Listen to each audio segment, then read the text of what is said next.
Hey guys, it's Daniel, and this is something I've been wanting to do for a good little while now, a gift guide.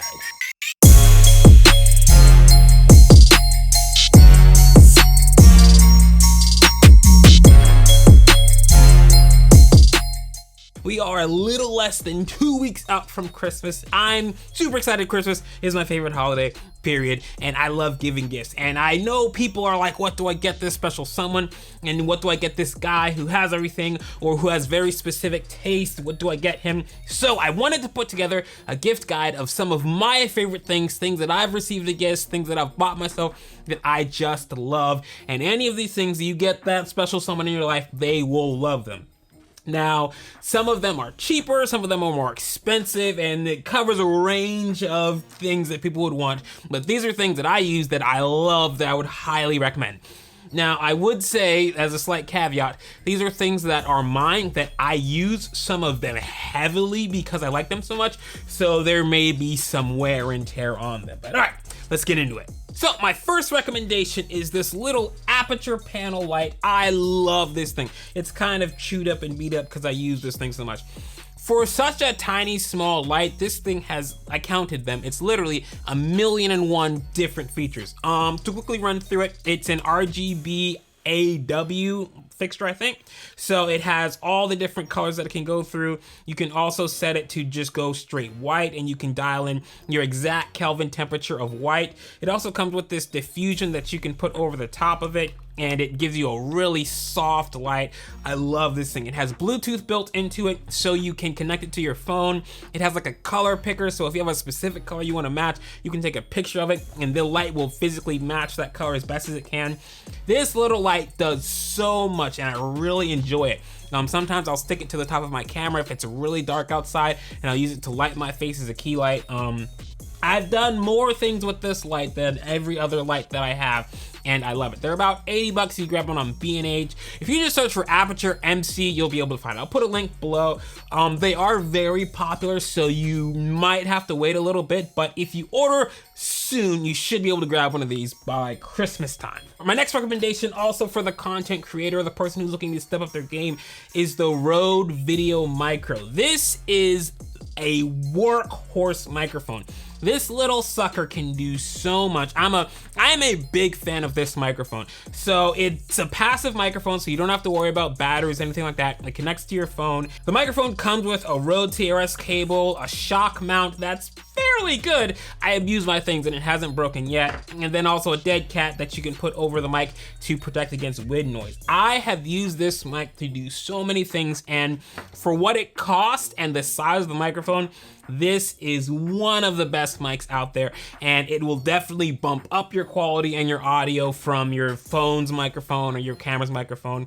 My one issue with Rode stuff is anything extra you want, you have to buy it. So if you're looking to get the connection cable to plug this into your phone, you're gonna have to get a separate cable for that. But besides that, this microphone for the price sounds amazing. So if you have a content creator who's looking to up their quality or to look to do a better job and you want to help them out, the Rode VideoMicro is a phenomenal mic to grab for them. My next recommendation is going to be for a knife. You all knew there was gonna be a knife or something like that on the list.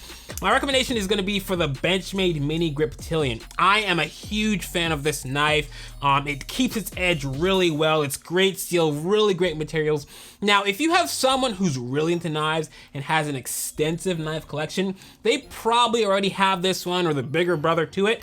But if you have someone who's just getting into knives or wants to get a little bit higher end knife, this is a great entry level knife. It's not gonna break the bank, but it's also gonna get them into a high grade quality knife with a lot of great features and really great steel.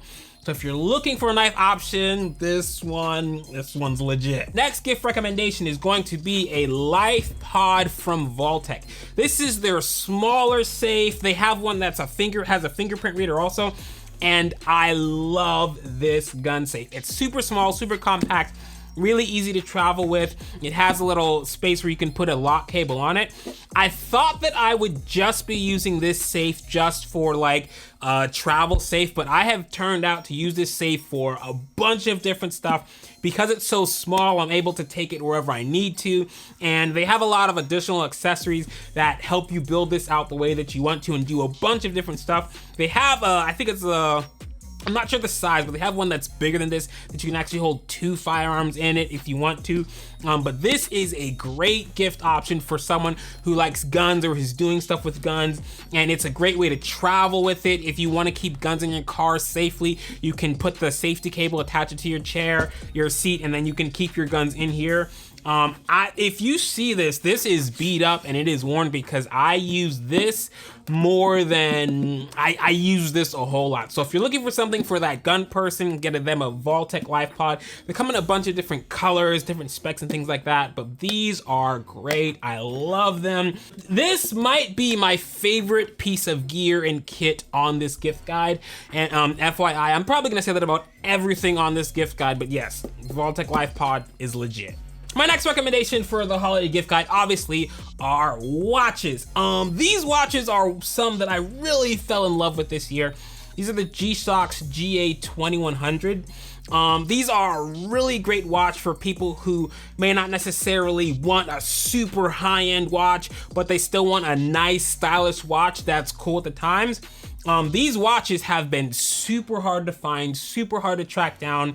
And they've gotten a lot of really prestigious press from Hodinkee and different watch blogs and things like that. So these are really cool watches, really great watches, super light. I think they're one of the thinnest watches G-Shocks have ever made, but they're a really great watch.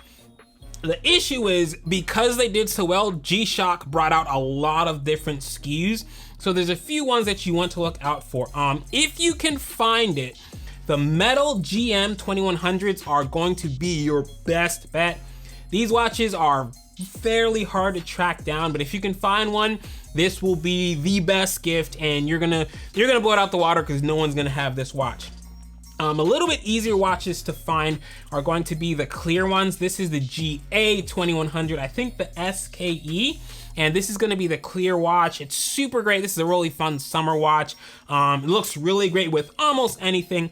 And then after that is gonna be the GA 2100 1A1. That's gonna be the all black watch. That watch I probably wear the most, and it matches it's funny, I actually wore it out the day, was doing a bunch of random stuff, running around, knocking it around, and then I may or may not have went to a formal event and the watch matched also. So I'm a big fan of these watches. This might be the best gift on this. Okay, let me stop with that. But yeah, these are a really great option. So if you're looking for a watch for someone and you don't want them to beat it up and you don't want to spend too much money, check out these G-Shocks. My next recommendation is something that I didn't think that I actually would be recommending when I first got them. The Apple AirPods Max. Now, let me get the terrible stuff out of the way first. The case for these is stupid. These headphones don't ever actually turn off. There's no way to turn them off. You have to like put them in low power mode, but they never actually turn off.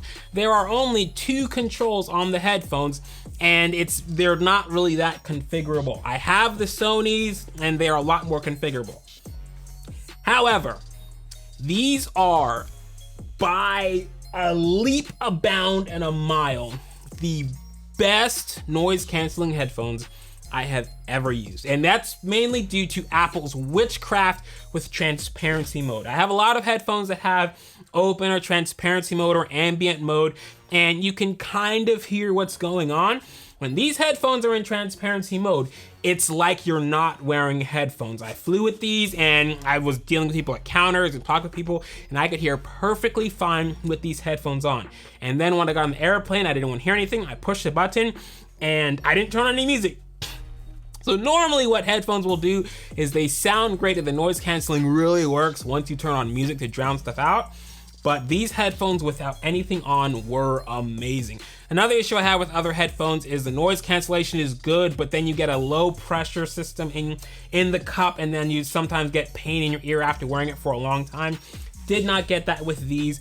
So I highly recommend these headphones to anyone who likes music, who's either traveling a lot or just wants a great set of headphones. Audio quality on them, it's Apple. It's really, really good. Not the best, but really, really good. And if the person who's wearing them can notice it, they're probably gonna have a nicer pair of headphones anyway. But yeah, if you're looking for a great set of headphones, even with all the dumb stuff with the case, these are my recommendations for headphones. These are my favorite headphones right now. Last item on my holiday gift guide are a dope pair of shoes. Now, shoes are kind of tricky because I can say just go grab a pair of Jordans, but there's some weird Jordans out there, then there's some really cool Jordans. So my recommendation is if you're trying to get someone a great pair of shoes that they're gonna like, is get a pair of Jordan 1s.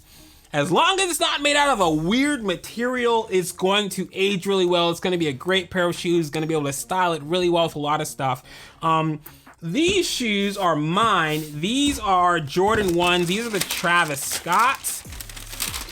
These are a little bit, I haven't even worn them yet. These are a little bit higher end and a little bit further past your entry level shoe. But these are Jordan 1s. I love these shoes, highly recommend you grab a pair. Now, Jordans can go from $100 to the moon and back. So you wanna make sure that you're not spending crazy money. If the person really doesn't know a whole lot about shoes, I might recommend they go with a pair of Jordan 1s highs. Those are gonna be the high top ones. The low top ones are really great. They're a little, I'm not gonna say challenging, but you have to put a little bit more work to style these properly. Jordan 1 highs go with everything, whether you're wearing sweats, I would recommend wearing it with a full-blown suit, but you can wear Jordan 1 highs with everything. So if you're looking for a really great pair of shoes that the person's gonna love, grab them a pair of Jordan 1s. So that is my 2021 holiday gift guide. All the products I talked about today will be linked below. You can find them. Some stuff you might want to grab locally. I don't know what shipping is going to be like this year, so maybe grab it locally, but if you order super fast, you should be able to get it in time. But I had a blast doing this. Let me know below if this was helpful, if anything on this list piqued your interest, and I might be doing this again. And until next time, this isn't Guns and Stuff, this is a YouTube video, which I never do. So yeah, like, comment, share, subscribe, and do all the YouTube things, and we will catch you all next time for some more YouTube stuff. This is really bad. I need to do more YouTube.